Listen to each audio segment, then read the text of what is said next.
حج اسلام کے 5 بنیادی ارکان میں سے ایک رکن ہے، اور ہر اس مسلمان صاحب استطاعت پر فرض ہے جو بیت اللہ جانے کی طاقت رکھتا ہو، کیونکہ اللہ رب العالمین نے قرآن حکیم میں فرمایا ہے وَلِلَّهِ عَلَى النَّاسِ حِجُّ الْبَيْتِ مَنِ اسْتَطَاعَ إِلَيْهِ سَبِيلًا، جو بندہ اللہ کے گھر کی طرف جانے کی استطاعت رکھتا ہے اس کے ذمے اللہ ہی کی خاطر بیت اللہ کا حج ہے۔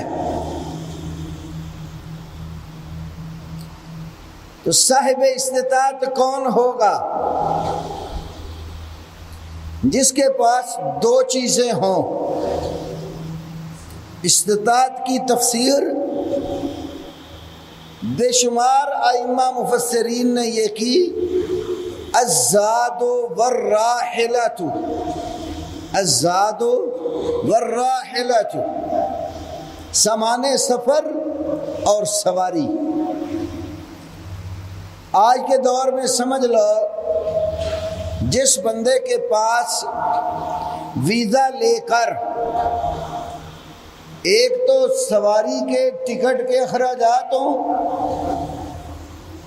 دوسرے نمبر پر گھر سے لے کر حج تک جتنے بھی معاملات کھانے پینے کے آتے ہوں اس کے پاس اپنی خوراک کا انتظام، تو زاد راہ اور سواری، یہ 2 چیزوں کا انتظام جس شخص کے پاس ہو اس کے ذمے حج لازم ہے۔